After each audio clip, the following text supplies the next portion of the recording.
주말 사이에 주목이 됐던 파이낸셜 타임스의 이슈들 함께 체크해드렸습니다. 그 안에서 첫 번째 이슈로 언급되었던 UBS 소식 전해드리도록 하겠고요. 추동훈 기자 함께합니다. 기자님 안녕하세요. 네, 안녕하세요. 네, 주말 내내 이 이슈로 들썩였던 것 같습니다. 그래서 제가 주말 동안 가장 최신 정보를 전달드리기 위해서 UBS 인수권이 과연 합의가 대체 언제 될지 계속해서 보고 있었는데 오늘 새벽 3시 반쯤인가 속보로 바로 나오게 됐습니다. 그래서 저희가 이슈 통해서 보도록 하겠습니다. 헤드라인은 이랬습니다. UBS agrees to buy Credit Suisse for more than $2 billion. 그러니까 여기서 UBS는 스위스의 최대 은행을 말하고 있는데요. 위기에 빠진 스위스의 두 번째 은행 크레디트 스위스를 20억 달러, 약 2조 6천억 원 이상으로 인수하기로 했다라는 소식입니다. 이날 물밑 작업은 긴박하게 이뤄졌습니다. UBS는 처음에 최대 10억 달러를 제안했는데 CS 측은 인수 가격이 너무 낮아서 처음에는 거절을 했죠. 그러나 제목에서처럼 UBS가 인수 금액을 2배로 늘리면서 다시 제안했다는 소식에 협상이 타결이 됐습니다. 키포인트 박스 통해서 보도록 하죠. 이렇게 정리를 해봤습니다. 우선 UBS의 1,000억 달러 규모의 유동성 라인도 지원하기로 했고, 즉 UBS는 CDS 스프레드가 급등할 경우에는 거래를 무료로 하는 안을 동의한 겁니다. 한편 물론 긍정적인 부분도 있는 것은 있지만 아닌 부분도 있었습니다. CNN에서는 같은 주제를 가지고도 주주들의 투표를 막음으로써 기업 지배 구조를 우회하는 것에 비판을 했습니다. 한편 은행주들의 위기감은 계속 맴돌고 있죠. 주가 상황도 잠시 짚어드리면요. 퍼스트 리퍼블릭은 33%나 폭락을 했고 CS는 무려 6.94%, 거의 7% 가까이 폭락한 모습입니다. 구체적인 상황 어떻게 지금 흘러가고 있나요, 기자님? 네, 말씀하신 것에서 조금 더 진전이 있으면서 최종적인 협상이 완성이 됐다라고 보시면 될 것 같습니다. 자, 스위스 정부와 이제 CS 관계자 등 스위스 국립은행 전원이 19일 직전입니다. 바로 직전에 기자회견을 열고 인수 소식을 정했습니다. 자, 인수 총액은 앞서 말씀하신 것보다도 10억 달러 이상 늘어난 32억 3천만 달러로 확정됐습니다. 자, CS의 모든 주가를 22.4주당 UBS 한 주로 바꿔서 받기로 됐습니다.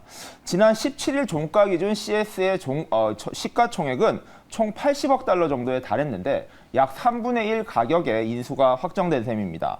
자, 인수 금액이 시가총액보다도 훨씬 못 미친 이유, 바로 이제 CS가 어려움을 겪고 있는 투자 부분에 대한 인수를 줄일 것으로 예상되기 때문입니다. 계속 누적적인 적자가 쌓이고 있는 가운데 이 부분에 있어서는 조금 추가적인 논의를 통해서 조금 규모를 줄일 수 있다라는 이야기가 나오고 있습니다.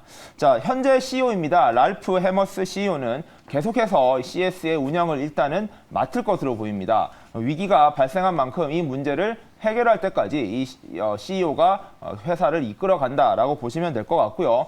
인수 절차는 연내에 마무리될 것으로 기대를 하고 있습니다. 자, 스위스 정부는 약 1,000억 달러를 지원하겠다라고 공표를 한 상황입니다. 인수가 완료될 때까지 지원할 수 있는 모든 지원책을 다 끄집어내겠다, 다 지원하겠다라고 이야기를 했고요. 이그나지오 카시스 스위스 대통령 같은 경우에도 UBS의 CS 인수가 스위스 금융시장 신뢰를 해결하는 해법이 될 것이다 라고 이야기를 했습니다. 자, 스위스를 대표하는 두 개의 은행이 결국에 협력을 하기로 하면서 스위스 국가의 위기로도 이어질 수 있는 문제를 막아보겠다라는 것을 이제 의지를 표명했다라고 보시면 될 것 같고요. 막전 막후를 보면은 말씀하신 대로 CS가 먼저 10억 달러의 인수를 제안했지만 그렇지만 이 부분에 대해서는 양측의 입장이 갈리면서 이 부분이 무산됐었습니다. 그 이후로 이제 2배로 돈을 올린 20억 달러가 나왔지만 이 역시 결국엔 이제 무산된 끝에 결론적으로 처음 제안액의 3배 가까이가 넘는 32억 달러의 인수가 확정되었다라고 보시면 될 것 같고요. 자, 직원 수가 현재 1만 7천 명에 달하는 CS의 인원 감축도 불가피해 보입니다. 최대 1만 명까지 인원이 줄어들 것이다 라는 이야기가 나오는 가운데 과연 이 CS의 구조 조정도 어떻게 이루어질지도 좀 지켜봐야 될 것 같습니다. 자, 이만큼 스위스 정부가 나서가지고 한 이유, 바로 CS가 무너질 경우 기존의 실리콘밸리 은행이 무너진 것과는 수준이 다른 정도의 경제적 여파를 미치기 때문입니다. 단순히 스위스만의 문제가 아니고 유럽, 그리고 미국, 그리고 글로벌 경제 전반적으로 이 붕괴의 영향이 크기 때문에 이 문제를 해결하기 위해서 스위스 정부에서 발빠르게 움직인 끝에 인수까지 확정되었다는 점, 과연 이 상황이 어디로 흘러갈 것인지는 향후 조금 더 지켜봐야 되겠지만 가장 급한 불은 꺼졌다라고 볼 수 있을 것 같습니다. 다만 관치금융이 시작될 것이라는 우려, 그리고 이러한 무리한 인수합병이 과연 솔루션이 될 것이냐라는 거에 대한 의구심은 여전히 남아있는 만큼 이 부분은 지금부터 풀어가야 할 새로운 과제가 될 것이다라고 보시면 될 것 같습니다. 이걸 뭐 가만히 보고만 있을 수는 없었던 버핏이 또 은행 위기에 구원 투수로 나섰습니다. 그림 통해서 보도록 하겠습니다. 그림 보시면 지금 바이든이 전화를 걸고 있죠. 바로 워렌 버핏입니다. 우리 돈 좀 줘라고 했더니 워렌 버핏이 얼마면 돼? 라고 답을 하고 있는 그림인데요. 상황은 이렇습니다. 우선 바이든 대통령의 행정부 관리자들이 투자 회사 버크셔 해서웨이의 버핏을 접촉해서 논의했다는 소식입니다. 블룸버그 소식통은 이랬습니다. 지난주에 바이든 팀과 버핏 사이에 무려 수차례 전화 통화가 있었다라고 전했습니다. 사실 버핏은 과거에도 뭐 리먼 브라더스 등 위기에 빠졌던 은행들을 여러 번 지원하면서 개입했던 이력이 있죠. 그래서 투자 관련해서는 그가 가지는 입지와 재력은 좀 흔들리는 기업에 대한 신뢰가 높다라는 판단이 되고 있는데 외신에서는 어떻게 평가하나요? 네, 맞습니다. 이제 버핏 같은 경우에는 지난 2011년, 10년 전으로 하는 글로벌 위기 때도 이러한 은행권을 도왔습니다. 그런 전력이 있다 보니까 이번에도 다시 한번 이제 워런 버핏에게 도움을 청했다라고 지금 보시면 될 것 같은데요.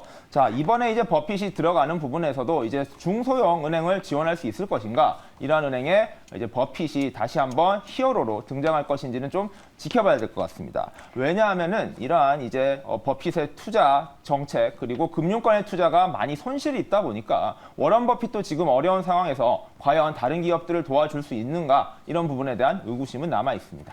그리고 오랜만에 반등이 일어나고 있는 곳이 있습니다. 바로 코인 보이시죠? 지금 오랜만에 상승 흐름을 나타내고 있는데 이런 은행들의 파산이 현재 희망으로 다가오는 곳이 바로 이 코인 시장이었습니다. 한 주간 무려 37%나 급등했다고 하는데 그 이유를 찾아보니까 뭐 유동성 때문이라고요? 네, 맞습니다. 아무래도 시장이 불안하다 보니 주식시장에 있는 자금들이 다른 데로 옮겨가는 경향성을 띱니다. 마찬가지로 실물 자산인 금 같은 경우에도 이번 시장의 위기 경우에 많이 올랐던 케이스가 있는데요. 비트코인 역시 이번 시장의 위기를 보면서 주식시장이 지금 어렵다, 조금 더 확대가 돼야 될 필요성이 있다라는 이야기가 나오는 것입니다. 네, 은행주들의 불안이 어떤 영향을 미칠지 그리고 비트코인, 가상화폐 시장까지 체크를 해주시면 좋을 것 같습니다. 저희 파이낸셜 타임스의 기사들 함께 알아봐 드렸고요.